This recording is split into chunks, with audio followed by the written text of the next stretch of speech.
Family have always told me that I thought about things differently. So today I want to share with you 10 of my most unique ideas that I've either come across or that I've personally come up with. These are all ideas that have had a drastic impact on my life, and I hope that some of them leave an impact on yours as well. With that being said, let's begin. Idea number 1. You can max out Parkinson's Law. Parkinson's Law states that work expands so as to fill the time available for its completion, which basically means the amount of time you think you have to complete something is how long it will take you to complete that thing. So if you have a project due in 3 months, you'll probably end up taking 3 months to finish it. Well, it's more like you'll do almost nothing for 2.5 months and then cram it all in during the last couple of weeks. The same thing can be applied to all your dreams and ambitions in life, to all the things on your bucket list. If you think you have decades and decades to live, then chances are it will take you decades before you start taking action to truly chase after these dreams. Luckily for me, I figured out a way to hack Parkinson's Law. See, I've always been a pretty paranoid person to the point where every time I go on a plane, I vividly imagine it crashing. And every time I say goodbye to my friends and family to head off to my next adventure, I will always say something along the lines of, "Hey, if this is the last time I see you, just remember that I always treasured our relationship." Now, some of you might be thinking that this is a bad thing for someone to be this negative all the time, but I don't feel that way. The fact that I will die does not make me cower in a corner somewhere. I understand that it's unavoidable, which makes me want to experience as much of the world as possible before my time is up. And because I feel like I don't have much time left, it causes me to take action every single day. That's how you max out Parkinson's Law. Idea number 2, everything is a gamble. I remember when I first dropped out of college, my friends and family said, "What are you doing? You're taking such a huge risk." But what they fail to realize is that everything has risk. Staying in college is just as much of a gamble as dropping out. And when I think about it, it's actually the riskier bet. See, I was betting 4 years of my life and what would have been $60,000 to pay for the housing and tuition. If the bet worked out, I would have a job that paid around $60,000, which is only really like $45,000 after taxes. Now, assuming I spent as little as possible and saved every penny I could, I would probably be able to save $20,000 a year, which meant an additional 3 years to pay off my debt. So in reality, I'm actually betting 7 years of my life for a job that might eventually pay me $80,000 in the future if I work hard enough and rise through the ranks of the company. And remember, this bet isn't even guaranteed. There was a chance that I didn't get hired that fast, a chance that the economy experienced some sort of recession, or any number of things. And if I did not manage to get a decent high-paying job right out of college, I would have been left with a debt that would have shackled me like a slave for close to a decade. On the other hand, if I dropped out to start a business, it would have only cost me a couple $100 and 3 months of time before I would have been able to start making money. And if the bet worked out, I had the potential to make just as much money as a normal job with the possibility that I could make significantly more. And if the bet didn't work out, I would have lost close to nothing. I would not be in debt and I would have the ability to try again. In fact, I could have started 10 different businesses in the same amount of time someone takes to finish 1 degree, which drastically increases my chances of one of them being a success. I would have also had the option to pivot to a trade school, which only requires 2 years of time and much less money. Now that I've laid all of this out on the table, all of a sudden, taking the safe route doesn't seem that safe anymore, does it? Just remember, you are always gambling, no matter what choice you're making. So make sure to take some time and look at what you're actually betting on. Look at all the pros and cons. Only then will you start winning more.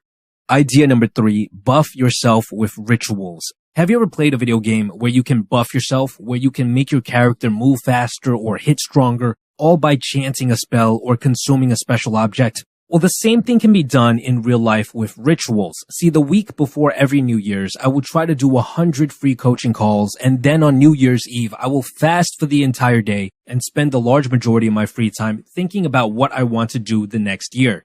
This is a ritual that I made up and one that I've been sticking to for the past 3 years, and the reason I do this is because I believe it helps me end the year on a good note, and I believe that it cleanses my mind so I can figure out exactly what I should focus on for the next year. When you create a ritual that you believe in and stick to it, you're essentially casting a spell on yourself, a spell that can get you into a certain state of mind. Think of it as a tool you can use to prepare yourself for something important. That's why so many famous athletes have rituals of their own that they do before their game starts. They want that extra speed, that extra confidence, that extra whatever they believe their ritual blesses them with, so that they can gain that extra edge and win. Come up with your own ritual and use it to power yourself up before battle.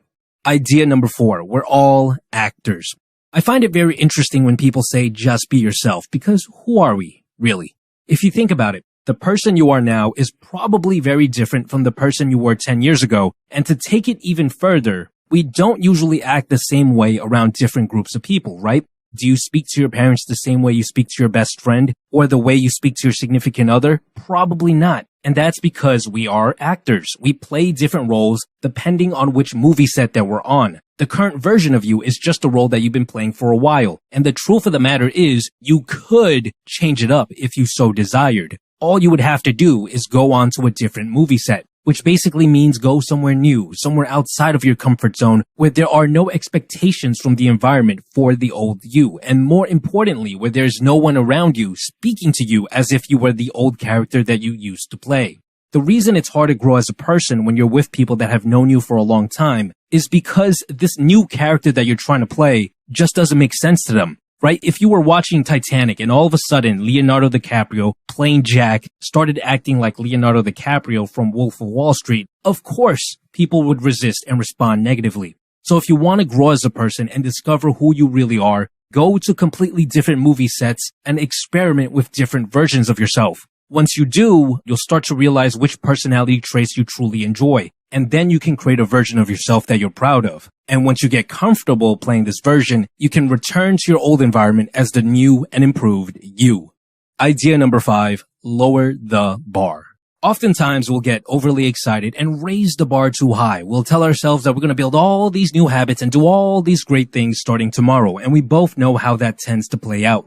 I believe it's a better strategy to lower the bar to the point where you're basically just aiming to show up to do your work. And the reason this is a good idea is because you'll have an easier time fighting procrastination when the task seems easy. You see, procrastination is mostly an emotional thing. When our work seems too big and scary, we tend to turn to something more pleasant, like playing on our phone. You can avoid all of this by setting the bar so ridiculously low that barely any negative emotions can even occur. Just take a second and think about opening up your laptop and writing just one sentence. Now compare that to the idea of writing an entire 3-page paper. There's a huge difference, right? When you lower the bar and stick to it, you will also experience a boost in confidence as you'll start to believe that you are someone who can get things done. And this will make it easier for you to overcome procrastination for bigger tasks down the line. The point is, if you're just starting out, don't go so hard on yourself, lower the bar, and just focus on showing up.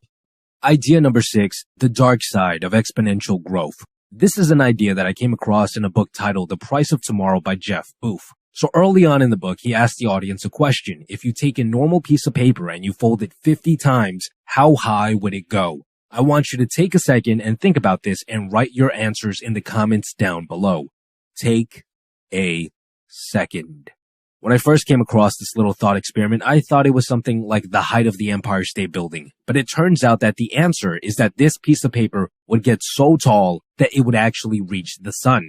You probably didn't expect that, right? And that's because we humans tend to underestimate the power of exponential growth. We underestimate how fast certain things can change. Now, this concept is usually taught with a focus on the good things in life, like, oh, if you invest $100 every month for 10 years when you're 18 and wait until you retire, you'll have over $1 million because of exponential growth in the form of compound interest. But we almost never talk about what exponential growth can do for things that are bad for us. For example, we underestimate how fast technology is growing and how it's going to eliminate the vast majority of jobs that currently exist. We underestimate how fast climate change is going to occur and how it's going to affect food, water, and shelter for billions of people around the world. I personally believe that these things will happen at least 2 to 3 times faster than most people expect because of exponential growth.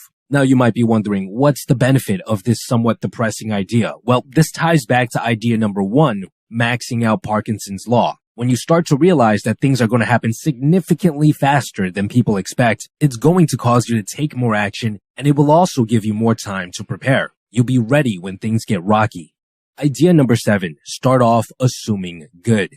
A lot of us start off by assuming bad things when we're interacting with others. Maybe we assume that we're low on the totem pole, or that we need to get permission to speak, or that others are trying to offend us, or that they will get annoyed by what we're saying, causing us to say things like, oh, I'm sorry for asking, or I'm sorry if I'm being annoying, which if you do enough of, will actually cause people to feel a bit annoyed. It is almost always better to start off by assuming the opposite, to start off assuming good, because it is often a self-fulfilling prophecy. What do I mean by this? Well, if you assume that people enjoy spending time with you and that they like you as a person, you would act differently. You would be more confident. You would speak about things that are normally reserved for close friends, and you would invite others to hang out more often. You would end up taking certain actions that ultimately make your initial assumption come true.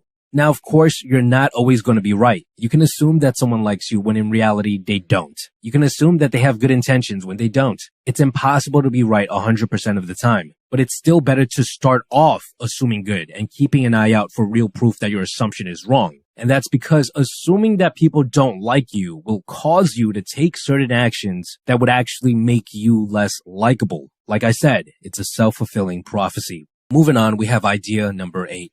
Figure out the current meta. Back when I was a kid, I played a lot of games, and every time a new patch came out bringing new changes to the game, I would go online and try to figure out what the new meta was. The meta is a term often used by gamers, and it refers to the most effective strategies currently available. Now, what's interesting about the meta for most games is that it is constantly changing. As new features are added, the best strategies with the highest chances of success would change as well. Metas of the past would often become outdated, no longer giving you the highest chance of winning. Oftentimes, they would become so subpar that you were almost guaranteed to lose. And I believe the same thing applies to the game of life, right? This game that we're playing is constantly changing. There are new features being added in the form of new social media platforms, new scientific discoveries, new government policies, and even new technologies, just to name a few. Which means that many of the strategies your parents and society taught you to follow when you were younger are now outdated. They are no longer the most optimal strategies, and you are almost destined to lose if you stick to those teachings if you are competing with people who keep themselves updated with the current meta. Now, figuring out the metagame is actually pretty easy. All you gotta do is simply figure out who the best players are for the game you want to play. Keep an eye on what they are doing and the new strategies they are experimenting with, and replicate the ones that seem to be working over and over again. Idea number 9, people come for the experience. If you think about it, every single interaction that you have with others releases chemicals in their brain. These chemicals mix together and create an experience. If the experience you provide to the world is an enjoyable one, people will come back craving more. For example, let's say you've got a great sense of humor and you know how to make people laugh. Laughter causes the brain to release dopamine, oxytocin, and even serotonin, all of which make the person feel really good. On the other hand, let's say you're someone who does not adhere to idea number 7 and you assume bad things. When talking to others, you often misinterpret their words as personal attacks. You get upset and you snap back, and maybe you even start a verbal argument. This causes their brain to release cortisol, aka the stress hormone, and it would also activate their amygdala, which creates a sense of fear, all of which make the person you're interacting with feel bad. Which experience do you think people would prefer? Which one do you think they would like to repeat? Learn to improve the experiences that you offer to the world, and you'll be able to make friends effortlessly wherever you go. And finally, idea number 10. Your body is a city. I came across this idea while watching a quirky little anime called Cells at Work, which is available on Netflix. It's a show about the day-to-day lives of the individual cells in our body. And if you think about it, we are in fact made of trillions of cells that interact with each other on a daily basis. And each and every single one of them are technically living beings living in this city that is our body. I like to imagine that I am the mayor of my city and that every major decision that I make has an effect on all my fellow citizens. And I found this visualization exercise to be extremely helpful whenever I have to make decisions that could affect my health. Maybe I don't feel like going to the gym, or maybe I have a strong craving to buy that extra large bag of chips at the convenience store. Whenever something like that happens, I'll take a second and think about all the little living beings within my city that are relying on me, which, strangely enough, helps motivate me to make the right choice. You can intensify this visualization by watching a couple of episodes of Cells at Work. This idea can also be helpful to those of you that feel like you have no impact in the world, because to the citizens of your city, you are their whole world. The decisions you make in life, however small they might seem to you, are all huge events that dictate the quality of life for your people. And that's it. If you enjoyed this video, I think you would also enjoy my video titled 50 Life Lessons, which I will link to as well. Besides that, guys, stay tuned.